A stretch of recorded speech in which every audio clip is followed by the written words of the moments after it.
Olá, eu sou Giovana Cunha e você está sintonizado no TV TST, o programa que leva até a sua casa toda semana tudo o que é notícia no Tribunal Superior do Trabalho. Conciliação. Esta palavra está fazendo a diferença na Corregedoria Geral da Justiça do Trabalho.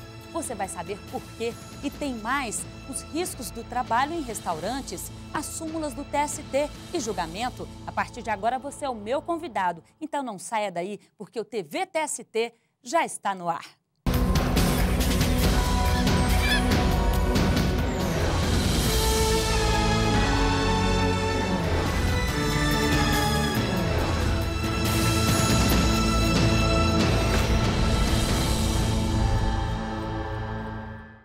E para ficar ligado nas decisões do Tribunal Superior do Trabalho, a gente começa com um resumo das principais notícias da semana. A empresa de jornais Zero Hora do Rio Grande do Sul vai ter que devolver o valor descontado do salário para um vendedor de jornais assaltado durante o serviço. A empresa alegou que, mesmo o funcionário tendo apresentado o boletim de ocorrência, não houve testemunhas para comprovar o fato. Mas a quinta turma do TST não aceitou o argumento. A ministra Kátia Arruda, relatora do processo, condenou a empresa, que vai ter que devolver os R$ 260 descontados indevidamente do salário do vendedor. Uma ex-funcionária da Ordem dos Advogados do Brasil, no Rio Grande do Sul, entrou na Justiça pedindo que os valores descontados de Vale Transporte e Auxílio Alimentação fossem integrados ao salário dela. A Seção 1 de Dissídios Individuais atendeu o pedido. Para o relator do processo, o ministro Horácio Sena Pires, a OAB concedeu o benefício espontaneamente e, por isso, não poderia fazer os descontos obrigatórios no salário da empregada, porque as parcelas estavam incorporadas ao patrimônio jurídico dela e não poderiam ser retiradas. Um agente de presídio no Amazonas não vai ser indenizado por danos morais por passar por revistas íntimas todos os dias ao chegar no trabalho. Os ministros da quarta turma aceitaram o recurso da empresa, que argumentou que as revistas íntimas nos funcionários eram justificadas porque preveniam a ocorrência de rebeliões. No voto, a relatora do caso, ministra Maria de Assis Calcin, chamou a atenção para a dificuldade do Estado brasileiro de manter a segurança dentro dos presídios. Daí, não haver exagero na atitude da empresa, que não vai ter que indenizar o trabalhador. O patrão pode chamar a polícia para conter movimento grevista de empregados. Caso a ação policial seja truculenta, o empregador não pode ser responsabilizado. Este é o entendimento da sétima turma do TST, com base no caso de um trabalhador rural. Ele pediu indenização por ter sido agredido por policiais durante uma greve na fazenda em que trabalhava. Mas a empresa provou que chamou a polícia para preservar o patrimônio, já que os empregados atearam fogo nos alojamentos, causando prejuízos. Para o ministro Ives Gandra, relator do caso, os fatos relatados pela empresa revelaram a necessidade de apoio policial diante da conduta abusiva dos trabalhadores.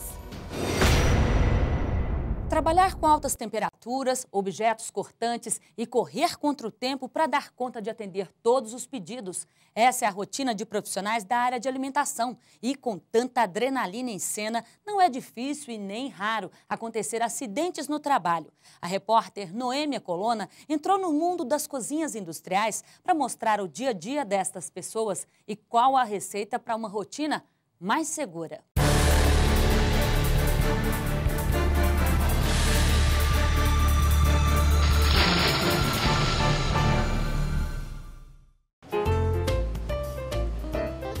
Tudo pronto para a chegada dos clientes.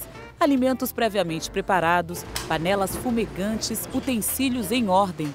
Quando começar o movimento, a atenção vai ter que ser redobrada para que ninguém se machuque enquanto trabalha. Você não pode relaxar um minuto, né? Então eu acho que até assim, você ter cada funcionário na sua praça, você não ter funcionário durante a elaboração dos pratos, que você tem chamas muito altas.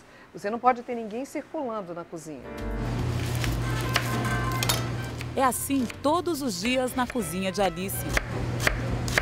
Chefe renomada em Brasília, ela comanda uma equipe de 25 funcionários que atende uma média de 2.500 clientes por mês.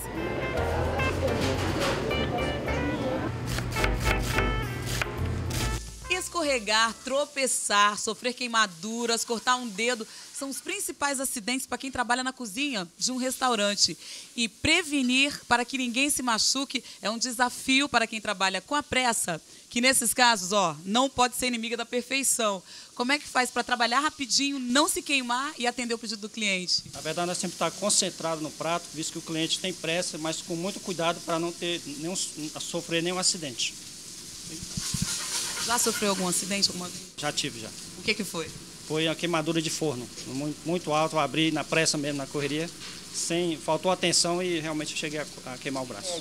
O forno pode aquecer em até 300 graus centígrados, por isso, luvas especiais e a maneira certa de abrir a porta é a receita para não se queimar.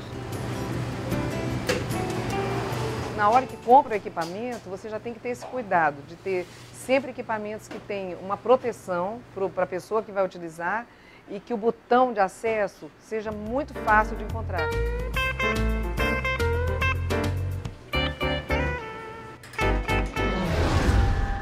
Numa simples cozinha, pode acontecer algo que muda a vida de uma pessoa para sempre. Veja agora um exemplo de superação e de luta em busca de justiça. Mas nem todo mundo tem a sorte de trabalhar em restaurante sem sofrer acidentes. Muitos deles graves e com sequelas para a vida toda. Como o caso desta trabalhadora, que não quis se identificar. Ela teve 27% do corpo queimado quando trabalhava como auxiliar de serviços gerais em um restaurante da cidade. Eu fui fazer reposição de álcool gel nos rixô e o vidro passou o fogo para o vidro e explodiu. Fiquei um mês internada. Eu tive que correr atrás de outro serviço para poder até mesmo sobreviver. 5 anos depois do acidente, ela usa roupas com malha especial para ajudar na cicatrização. Desenvolveu intolerância ao frio e ao calor, pois já não conta com a proteção natural do tecido da pele. Tem um pouco de incômodo, mas dá para suportar. Eu não posso entrar em contato com que boa, esses produtos de limpeza, entendeu? Mas eu uso a luva, mas está dando para ir. Esperança ela tem na justiça. Ganhou em primeira instância o direito de ser indenizada, mas conta que depois da tragédia, o antigo patrão vendeu o restaurante e até hoje não pagou o que deve. Atrás dos meus direitos, né, que eu fui lesada tanto pelo INSS como pela empresa e eu quero os direitos agora. Casos como o da funcionária queimada no restaurante chegam com frequência ao Sindicato dos Trabalhadores em Comércio, Hotelaria e Restaurantes do DF. O assessor jurídico conta que a prevenção nesses estabelecimentos ainda está longe da ideal. A falta de condições de trabalho, que envolve desde o uso inadequado de produtos químicos, né, o excesso de trabalho, e a falta de equipamento de defesa do trabalhador quanto a esses acidentes que vem envolvendo os trabalhadores. Para o sindicato, as empresas resistem em prevenir porque não querem gastar com a segurança. Economia que pode trazer prejuízos bem maiores lá na frente. Tem muitos empresários que têm essa preocupação, não só de dar essa proteção, mas de propiciar ginásticas que propiciam o trabalhador se proteger, mas muitos empresários, tem muitas empresas ainda que não têm essa preocupação por causa do custo. Então não investem em equipamentos, né, e acabam colocando a saúde do trabalhador em risco. Os donos de restaurantes se defendem. Para o presidente da Associação Brasileira de Bares e Restaurantes do DF, cursos e treinamentos são amplamente colocados à disposição do trabalhador, mas reconhece que acidentes ainda acontecem. O chefe às vezes está na correria do dia a dia e vai pegar uma panela e esqueceu que aquela panela estava quente porque está ali na correria, aí acaba tendo uma queimadurazinha. São pequenas fatalidades que acontecem, né? Para manter a segurança, empregados e patrões devem ficar atentos. Piso sempre limpo e seco e calçados com solado antiderrapante para evitar escorregões. Facas e objetos pontiagudos em locais adequados, como barras magnéticas. Óleo quente é o principal inimigo do cozinheiro. Para evitar queimaduras, cabos das panelas sempre voltados para o interior do fogão. Nós estamos pedindo as indenizações contra as empresas onde o trabalhador é cometido de acidente de trabalho. Então agora nós vamos intensificar isso, porque talvez seja uma forma de fazer com que esses maus empresários sintam no bolso o custo da indenização e daí invista um pouco na proteção do trabalhador, adquirindo equipamentos e em treinamento para que ele não se lesione. O prazer de saborear uma deliciosa refeição é sempre bem-vindo, mas quando por trás da preparação a saúde e a segurança de quem faz é preservada, o prato pode adquirir um sabor bem diferente. A gente está aqui, vamos trabalhar, fazer um excelente trabalho, mas seguro, porque é melhor para eles, é melhor para a empresa, é melhor para o cliente. É o que se espera, né? É o que eu espero. Receita de chefe? É, receita, uma receitinha básica.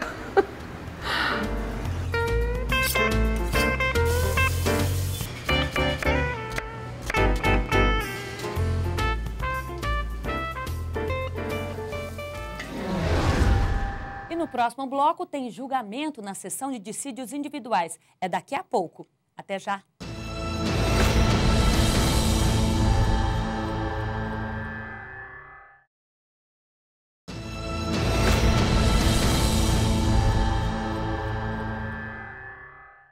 E vamos agora a mais um resumo das principais notícias da semana aqui no Tribunal Superior do Trabalho.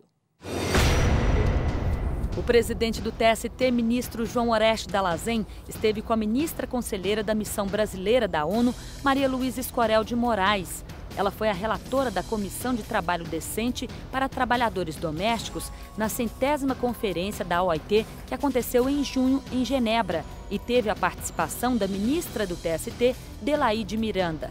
A pauta do encontro foi a possibilidade do Brasil ser o primeiro país a ratificar uma convenção da OIT que deverá ter força de lei para beneficiar os trabalhadores domésticos. O Conselho Superior da Justiça do Trabalho promove encontro com especialistas para debater compras públicas sustentáveis. O evento reuniu representantes do governo, do Tribunal de Contas da União, da Advocacia Geral da União e de organismo internacional sobre governança em sustentabilidade. O objetivo do CSJT é usar os debates como subsídio para o grupo de trabalho, criado especialmente para elaborar um guia sobre sustentabilidade na Justiça do Trabalho. Mais informação a qualquer hora e de qualquer lugar. A Justiça do Trabalho agora tem uma agência de notícias. O site é uma parceria do TST com tribunais regionais e o Conselho Superior da Justiça do Trabalho. Agora, a sociedade brasileira vai poder acompanhar de perto o dia a dia da Justiça do Trabalho em todo o país. Um contato direto com temas jurídicos, discussões e decisões ocorridas nos 24 regionais. A agência de notícias pode ser acessada pelo endereço portal.csjt.jus.br/web/ANJT. Quem trabalha como operador de telemarketing também tem direito a uma jornada de 6 horas, igualzinho aos telefonistas. Mas nem sempre foi assim. A mudança chegou depois que a orientação jurisprudencial número 273 foi cancelada. A orientação jurisprudencial número 273 previa que a jornada de trabalho dos operadores de telemarketing não podia ser equiparada com a de telefonistas, que é de 6 horas. O entendimento era de que os operadores não cumpriam as mesmas tarefas de telefonista, pois não operavam mesa de transmissão e apenas faziam uso dos telefones comuns para atender e fazer as ligações exigidas no exercício da função. Segundo esse entendimento, o operador de telemarketing não operava ou não opera aquela central de telefonia que é operada pela telefonista.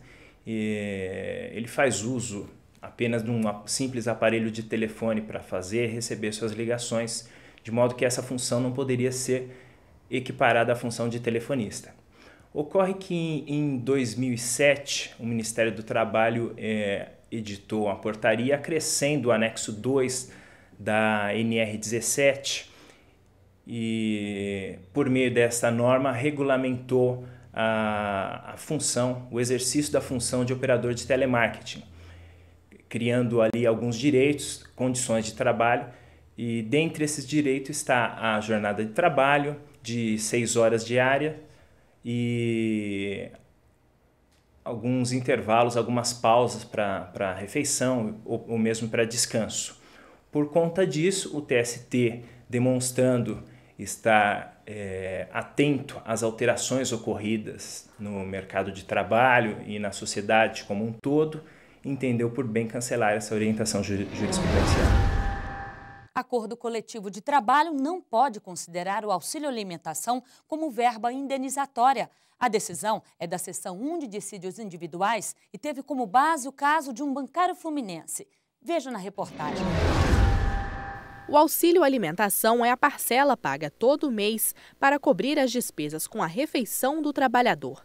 O repasse pode ser feito em dinheiro ou com alimentos e faz parte do salário do empregado. Se não for a hipótese de pagamento de auxílio alimentação pelo Programa de Alimentação do Trabalhador ou em sendo previsto em sede de acordo ou convenção coletiva de trabalho, o sindicato representativo da categoria profissional erigir nesse documento que ela terá natureza indenizatória, fugiu essas hipóteses, ao auxílio alimentação tem natureza salarial. O empregado do Banco do Estado do Rio de Janeiro procurou a Justiça do Trabalho depois que um acordo coletivo entre o sindicato da categoria e a empresa passou a considerar o auxílio alimentação uma verba indenizatória.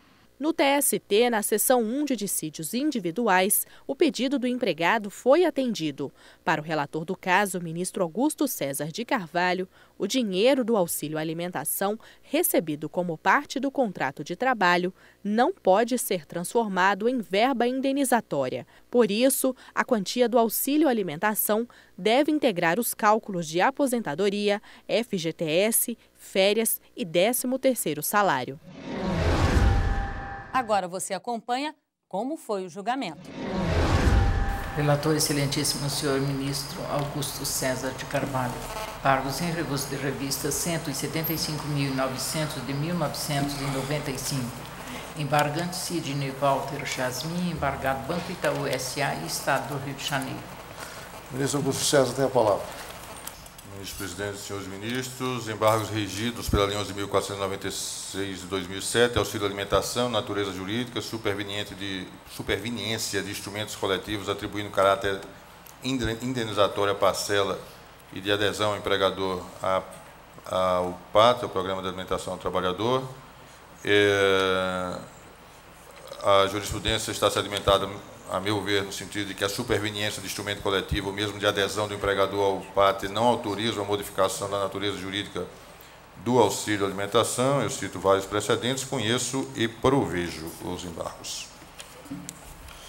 Dr. Mozart, gostaria de sustentar pelo embargado. Senhor presidente, pela empresa embargada, juntada de subestabelecimento e uso da palavra. Defira a juntada, conceda a palavra pelo tempo regimental. Senhor presidente, egrégia subseção, em que pese a jurisprudência desta colenda corte ser realmente nos moldes elencados pelo excelentíssimo ministro relator, há outros óbices de cunho processual à pretensão obreira. Inicialmente, tem-se descumprimento ao artigo 4º da Lei 9.800, eis que o recurso de embargos apresenta-se puro, através de envio por fax, e o seu original vem com inúmeros acórdãos, paradigmas transcritos na íntegra. O artigo 4º da Lei 9.800 expressamente prevê a perfeita concordância entre o fax e os originais. Não se trata unicamente da concordância da peça, mas daqueles documentos, inclusive a peça, remetidos via fax.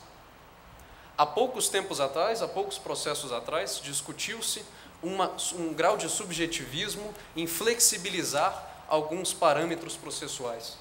E verifica-se a insegurança jurídica que é oriunda de tal flexibilização. Não se poderia, então, admitir que apenas por se tratar de acórdãos precedentes, trazidos na íntegra, seria possível, então, analisar o recurso trazido via fax. Do mesmo modo, também, ter-se-ia posteriormente a análise de um aditamento do recurso, de algum documento novo que seria necessário a análise desse recurso, motivo pelo qual, trazendo o artigo 9.800, a necessidade de perfeita concordância entre o documento remetido por fax e aquele nos originais, não havendo esta perfeita concordância, no caso concreto, não havendo os arestos paradigmas trazidos na sua íntegra, tem-se, portanto, a inadmissibilidade do recurso de embargos. E, além disto, um outro óbice à pretensão obreira. O acórdão turmário não apresenta em momento algum a consignação afirmativa de que o reclamante, no caso concreto, e trata-se de apenas um, realmente detinha a parcela por outra origem que não por normas coletivas. Cito as folhas 1266.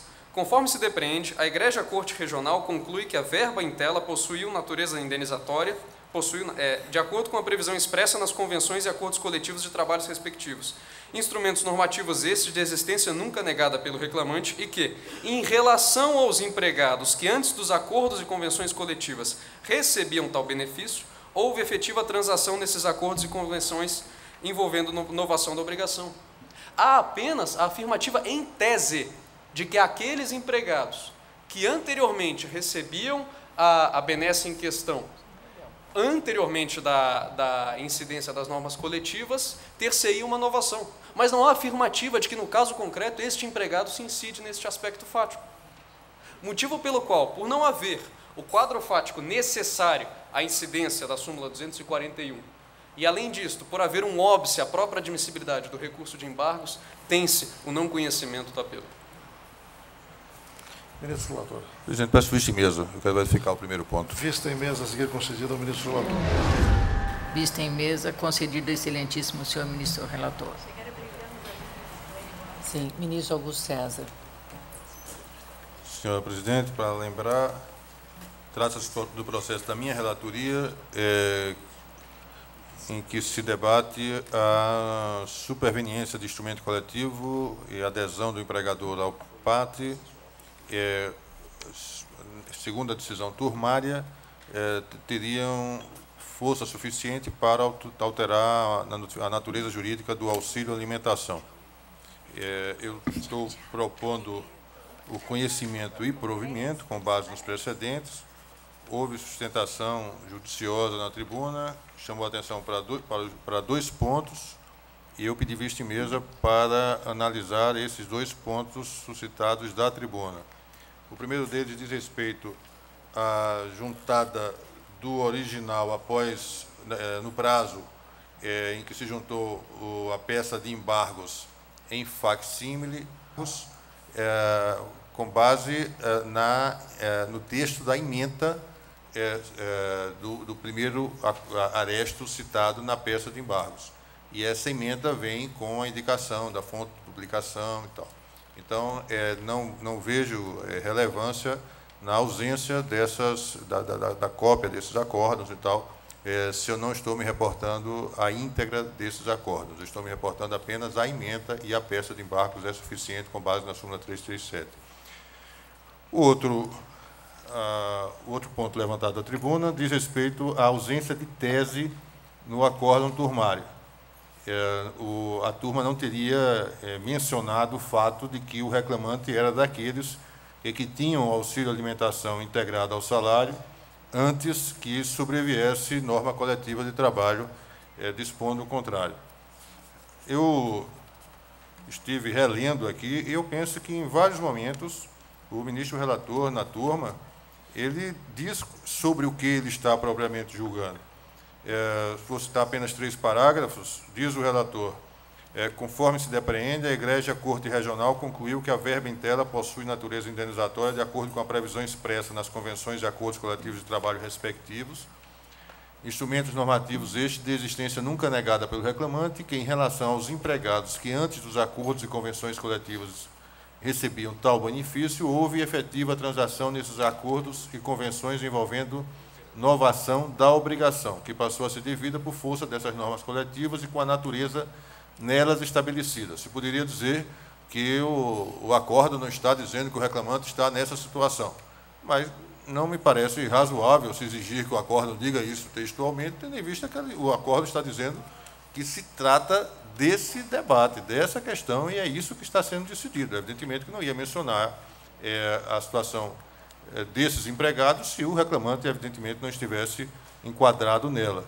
Mais adiante se diz: nota-se que a questão trazida à controvérsia, qual seja a alteração da natureza do auxílio alimentação decorrente da autonomia privada coletiva, não tem pertinência com aquela tratada nas disposições legais acima mencionadas, que é a intangibilidade das normas contratuais.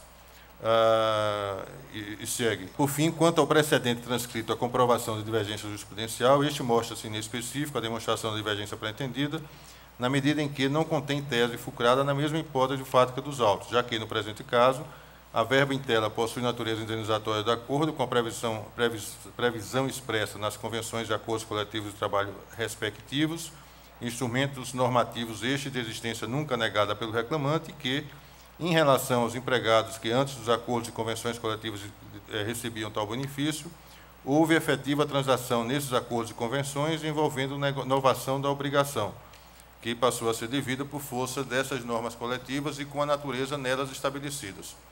Eu faço menção, inclusive, aqui a um trecho do voto do ministro relator originário que teria sido vencido na turma.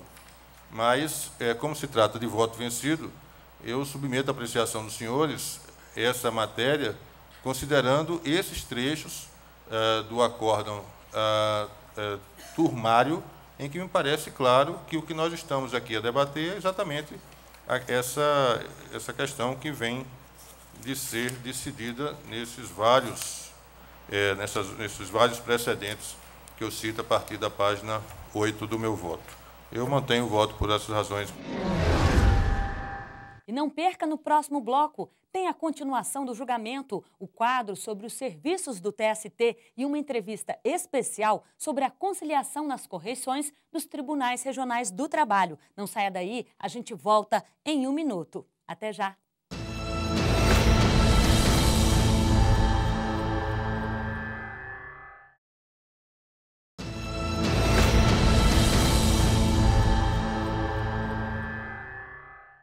Um acordo coletivo não pode considerar o auxílio alimentação como verba indenizatória. Veja o porquê deste entendimento do TST na segunda parte do julgamento, na seção 1 de dissídios individuais. Já houve sustentação oral, né, era vista em mesa. Eu consulto se há divergência. Sim, eu lhe concedo a palavra. Eu ouvi a sustentação e fiquei impressionado. Mas o eminente ministro relator que recusa o defeito denunciado lá relativamente aos arestos que vieram anexos ao original, quero crer que o que foi transcrito naquele texto que veio por fax coincide com o original. Sim, sim. O que foi dito da tribuna, sim. E é verdadeiro, presidente, a diferença é só que vieram Vieram exatamente a cópia de acordos, etc. Mas eu não estou me reportando da íntegra dos acordos. Estou esclarecido e estou acompanhando. Então, não havendo... Não, senhor presidente. Presidente. Ministro Moura França. Veja, a matéria é absolutamente conhecida, mas não assumo na orientação ainda. Vinha sendo paga uma parcela, é feita uma negociação, um acordo coletivo, retrata a manifestação de toda a categoria, no caso, todos os empregados das duas empresas, feita por um sindicato altamente qualificado e combativo, que é o Sindicato dos Bancários. E estabeleceram essa regra. Eu, até que me convença, todas as vezes daqueles que pensam o contrário, eu acho que nós devemos prestigiar a negociação coletiva. Nós estamos partindo do pressuposto que os dirigentes sindicais são incompetentes, incapazes para negociarem. Então, eu daria provimento, aliás, negaria provimento, ficaria com o voto vencido da turma. Todas as vendas da maioria. Senhor presidente, pela ordem. Ministro Renato. Eu vou pedir vênia também para ficar vencido. Primeiro, não conheceria, porque o acórdão paradigma, segundo o ilustre relator, registra que o empregado recebia auxílio alimentação desde o início do contrato de trabalho, portanto, em período anterior ao advento do PAT e dos instrumentos normativos que conferiram natureza indenizatória à parcela, concluindo que a decisão regional não poderia ter deixado de aplicar a súmula 241, afigurando-se devido à integração da parcela à remuneração da natureza salarial respectiva. A meu juízo, e o voto da turma é de minha relatoria, a meu juízo, a matéria foi analisada sob enfoque apenas da natureza concedida pela norma coletiva, E em relação aos empregados que já recebiam por norma regulamentar, que teria havido transação nesses acordos. E me parece, eu não vi na menção ao Código do Paradigma referência a essa transação em relação àqueles que já recebiam em razão de regulamento. De qualquer forma, entendo que é inespecífico o aresto. Isso superada, eu ficaria vencido também quanto ao mérito. Continuo tomando, vou tomar votos. Ministro Augusto César. Ministro José Roberto Pimenta. Bem, senhora presidente, data vênia das respeitáveis divergências, eu compartilho do entendimento já bem sustentado e desenvolvido pela eminente relatora. Peço vênia para acompanhar o relator. O relator. Ministra Adelaide. Pelos mesmos fundamentos, eu acompanho também, excelência, o relator pedindo vênia à divergência. Ministro Brito Pereira. Eu penso que agora já perdeu mesmo a natureza, em razão de fato superveniente, perdeu mesmo a natureza salarial. Eu não sei se já há divergência nesse aspecto. Ministro Moura França. Estou acompanhando Sua Excelência, pedindo a máxima vênia, eminente ministro relator. Ministro Lélio. Senhor presidente, eu peço a divergência com o eminente relator, ressaltando que no caso concreto não está em discussão a validade da norma coletiva, e sim a sua eficácia quanto àqueles empregados que, anteriormente ao advento da sua edição, já auferiam a parcela de natureza remuneratória. Não pode, por mais que se reconheça a categoria profissional, ao sindicato representativo da categoria profissional, a possibilidade, a legitimidade para negociar condições de trabalho, não se pode admitir que essas condições negociadas venham a prejudicar direito adquirido já efetivamente incorporado ao patrimônio jurídico do trabalhador. A hipótese é da súmula 51 e, por isso, peço a máxima vênia de divergência com o eminente relator. Ministro Horácio. Senhora presidente, o eminente relator transcreve inúmeros acordos, inúmeros precedentes dessa sessão, inclusive 2 de minha lavra, do corrente ano, todos no mesmo sentido. Não vejo como rediscutir a matéria, peço vênia da divergência e acompanho o relator. Ministra Rosa. Da mesma forma, senhora presidente, na minha compreensão, trata-se de hipótese a que se aplica a súmula 51 desta Casa, e assim tenho votado. Por isso, estou pedindo vênia à divergência e acompanhando o eminente relator. Eu também já me submeti ao entendimento majoritário e tenho muitos votos no sentido proposto nesta oportunidade pelo ministro relator. Mas a minha posição vencida é no sentido de dar ampla validade ao acordo coletivo e entender que não configura qualquer lesão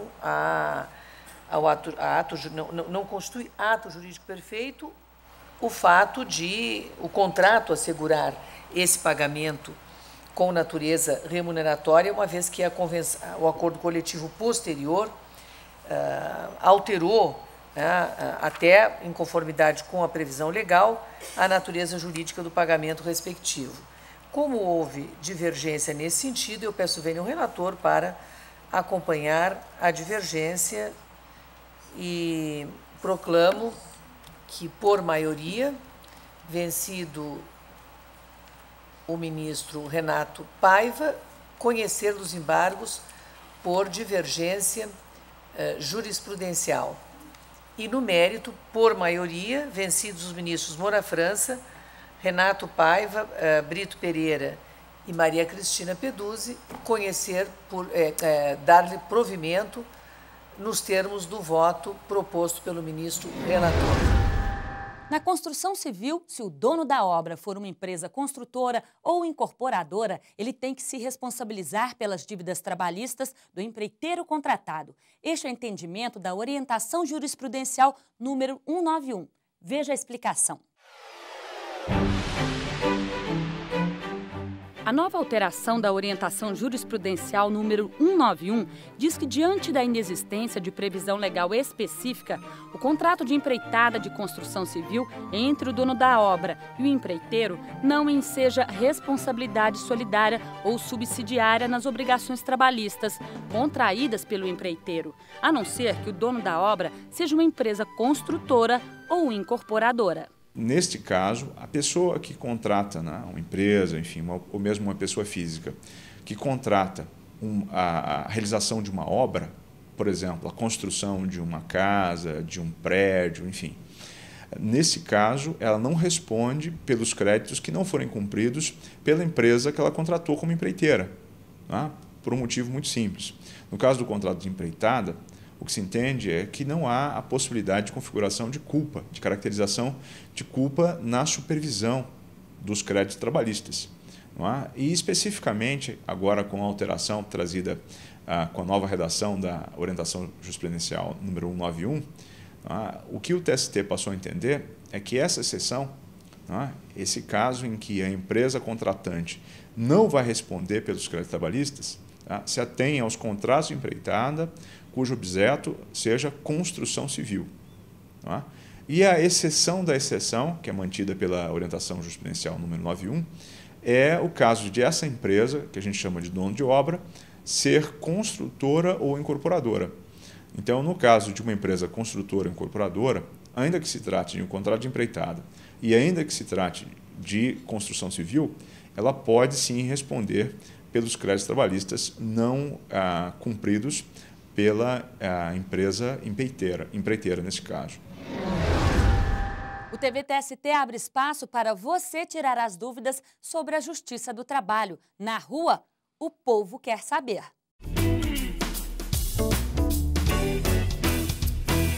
É certo o meu patrão pagar minha rescisão contratual com cheque pré-datado? Não.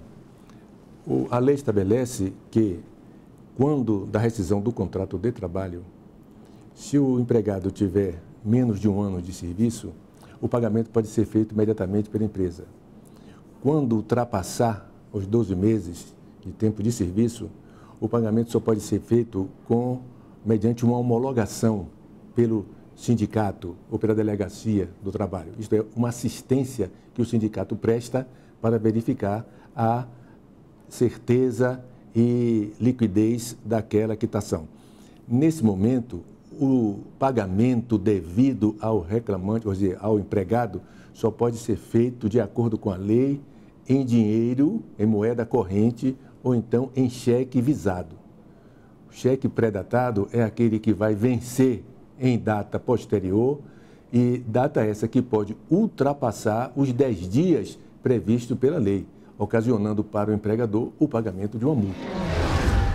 Você pode mandar as dúvidas para a ouvidoria do Tribunal Superior do Trabalho pelo 0800 644 3444. A ligação é gratuita. Ou, se preferir correspondência, o endereço é Setor de Administração Federal Sul, quadra 8, lote 1, CEP 70 070 600, Brasília, DF.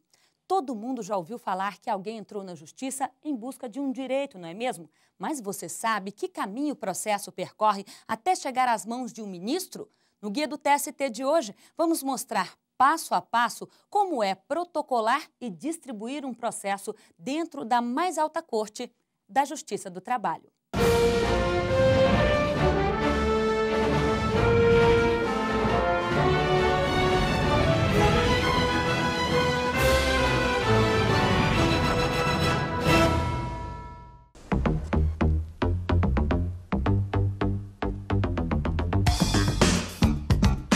Do balcão do protocolo até o gabinete dos ministros. É esse o trajeto de todo o processo que chega ao TST. O caminho pode até parecer simples, mas exige muito trabalho dentro do tribunal.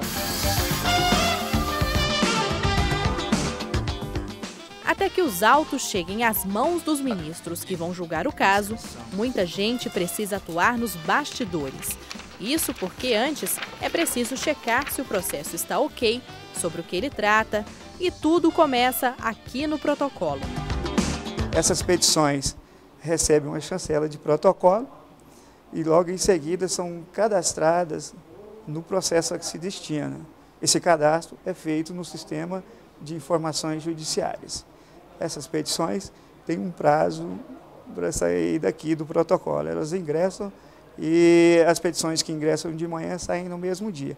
E as que ingressam na parte da tarde, no outro dia de manhã já estão nas unidades de destino. Com o processo eletrônico, todo o papel que chega ao tribunal é transformado em meio digital. Por isso, o protocolo encaminha os autos à Coordenadoria de Processos Eletrônicos.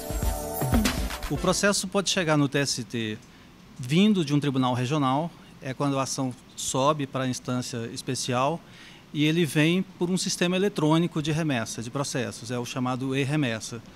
Ou pode entrar no TST no balcão, uma petição originária. Nesse caso, a petição é recebida, logo depois é digitalizada e segue o trâmite eletrônico também. E o trabalho não para por aqui. Depois dessa etapa, os processos seguem para a Coordenadoria de Autuação e Distribuição. Eles vão ser triados, numerados e depois encaminhados para o ministro que vai analisar o caso. A gente sorteia esse processo automaticamente no sistema e verifica se o processo é de ente público ou não. Se for de ente público de qualquer esfera, a gente, ou organismo internacional, que são processos de direito público, a gente encaminha esse processo à Procuradoria se ele for de ente público. Se não for processo de ente público, a gente, após o sorteio, encaminha diretamente esse processo à conclusão do ministro relator. A escolha do ministro que vai julgar o caso é aleatória.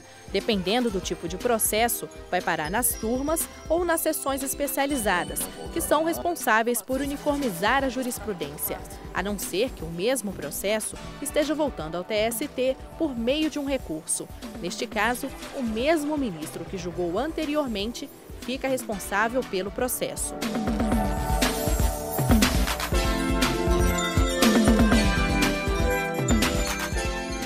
Hoje, com um processo digital, toda essa pilha de processos já começou a diminuir.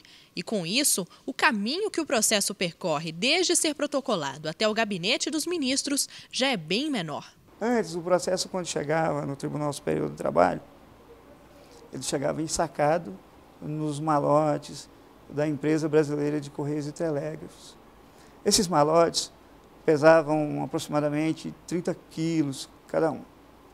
Logo de manhã, na primeira hora, esses malotes eram abertos e tínhamos que conferir processo por processo relacionado na guia. Às vezes, cada processo desse ocupava um carrinho de transporte. Então, do antes para hoje, podemos dizer que a facilidade na tramitação, a velocidade na tramitação do processo, o ganho foi muito grande.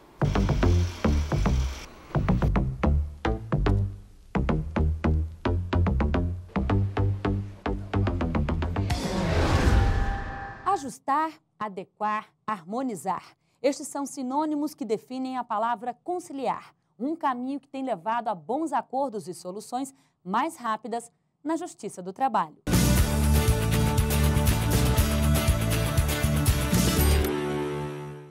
A Corregedoria-Geral da Justiça do Trabalho é o órgão responsável pela fiscalização, disciplina e orientação administrativa da Justiça do Trabalho sobre os tribunais regionais, seus juízes e serviços judiciários. Pelo artigo 709 da CLT, cabe à Corregedoria a inspeção, a correção dos TRTs e o exame das reclamações contra atos que afetem a boa ordem processual. Bem, na entrevista especial de hoje, o assunto é conciliação.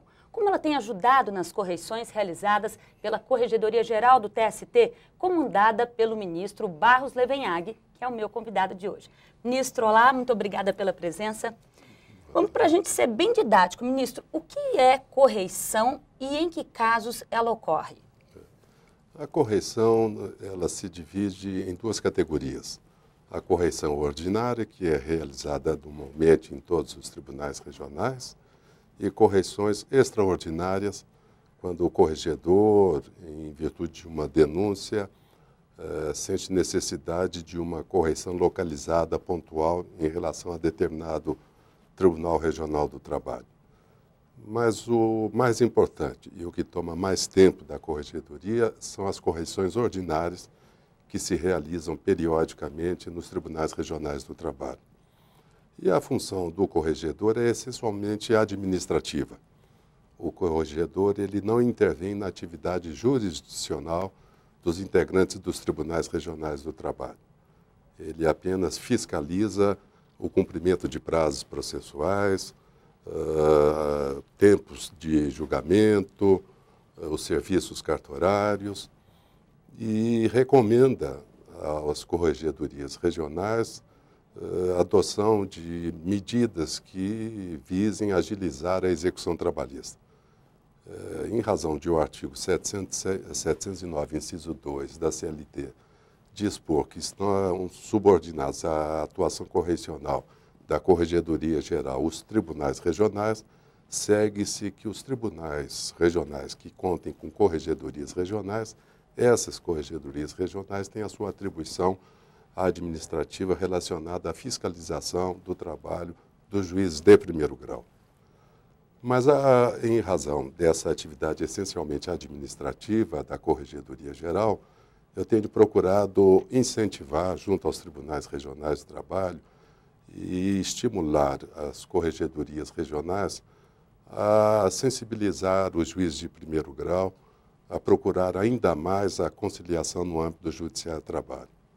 É que a conciliação sempre foi a pedra de toque do Poder Judiciário do Trabalho. A Justiça do Trabalho sempre se distinguiu por buscar essencialmente a conciliação. Hoje, a conciliação é reconhecida como uma atividade jurisdicional da mais alta expressão, tanto que o Conselho Nacional de Justiça acabou criando a Semana Nacional da Conciliação. E hoje ela se irradia para todos os ramos do judiciário. Não é mais aquilo que se dizia antes de uma atividade jurisdicional menor. Ela cresceu em proporção porque permite o rápido desfecho de uma demanda, seja trabalhista, civil, e permite uma pacificação social muito célere.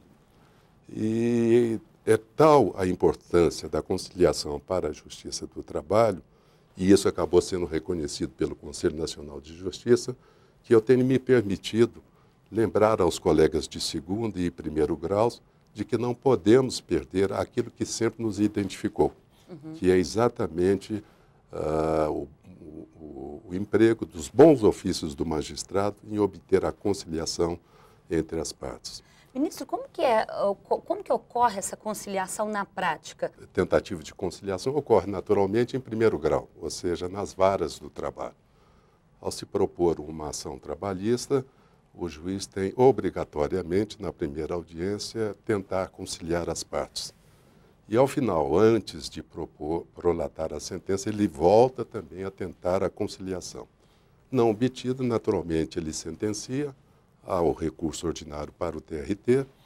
No Tribunal Regional do Trabalho se julga o recurso ordinário e hoje se vem insistindo, e eu tenho procurado sensibilizar os presidentes dos tribunais regionais do trabalho, que introduzam o sistema de conciliação em sede de recurso de revista.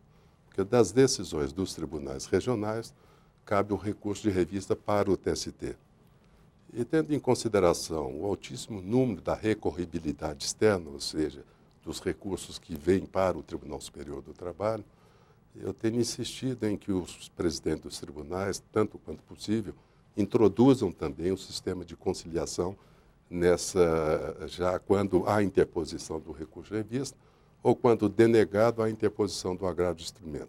Então, o que o senhor está me dizendo é que a tentativa de conciliação é do início ao fim do processo. Se renova, inclusive, em grau de recurso e numa última tentativa, quando não sendo possível se conciliar no âmbito próprio TRT antes do julgamento do recurso ordinário, que ao menos se tente uma nova conciliação antes de se processar o recurso de revista. Ministro, tem um índice assim, de em quantos por cento de casos essa conciliação tem dado certo? Varia de tribunal para tribunal. Por isso é que eu tenho tomado o cuidado de verificar o índice percentual de conciliação de cada tribunal que eu já visitei desde que assumi a Corregedoria Geral. Foram 5 tribunais regionais do trabalho, em 3 deles percebi um nível significativo de conciliações obtidas em primeiro grau de jurisdição, em outros 2 um índice menor, e em conversa com a Corregedora Regional soube que haveria por parte dos juízes de primeiro grau uma certa resistência na tentativa de conciliação, porque eles entendiam dever se prestigiar a prolação da sentença. Então, eu tomei a iniciativa e me permiti recomendar insistentemente à Corregedora Regional que tentasse sensibilizar os colegas de primeiro grau para que se empenhassem na obtenção da conciliação, sem que essa tentativa de conciliação implique imposição das partes, que ao final possa sugerir a ideia de que se está querendo conciliar a todo custo. Certo. Conciliar não é capitular. Nem é impor. Nem é impor. É tentar empregar os bons ofícios com a articulação persuasiva do juiz, que não pode sequer antecipar a sua convicção a respeito da lide que lhe está para julgar, mas reclama do magistrado uma certa habilidade, né? Um tom persuasivo, sereno, amistoso, numa conclamação dos litigantes a tentativa de conciliação. Isso me faz lembrar, aliás, uma máxima que sempre se aprendeu nos bancos de escola, de que a sentença é um acordo imposto às partes. E o acordo é uma sentença livremente aceita pelas partes. E hoje a conciliação, ela se identifica como uma expressão, como uma atividade judicial da mais alta expressão. E tem sido adotado por todos os ramos do judiciário e com sucesso, contribuindo sobremaneira para o combate desse problema crônico da morosidade processual. Ok, ministro, muito obrigada pelos esclarecimentos e pela presença do senhor aqui no TVT-ST. Eu que agradeço, Giovana, você com toda a sua simpatia e parabenizar pelas novas acomodações da TVT-ST. Obrigada, ministro. Eu conversei hoje sobre conciliação com o ministro Corregedor-Geral da Justiça do Trabalho, ministro Barros Levenhag. Você fica agora com o quadro Ministros do TST.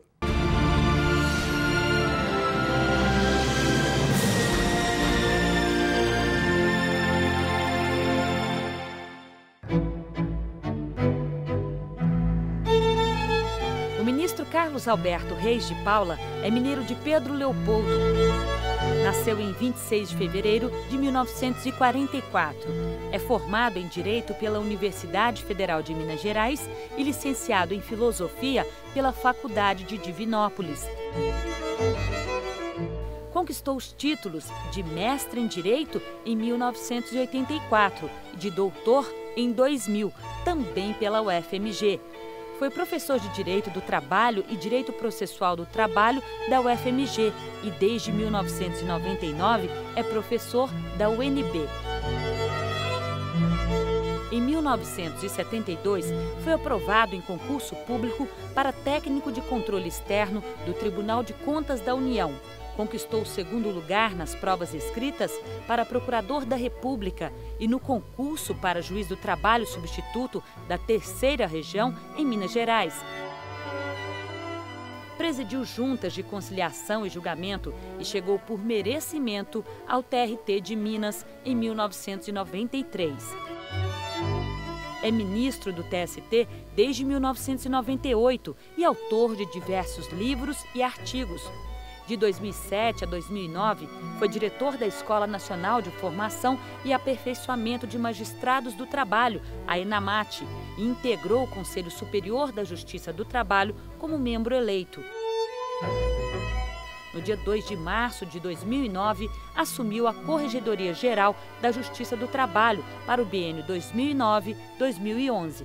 Preside a 8ª turma do TST desde março de 2011 e no dia 15 de agosto tomou posse como conselheiro do Conselho Nacional de Justiça, sendo o 3º ministro do TST a ocupar uma cadeira no CNJ.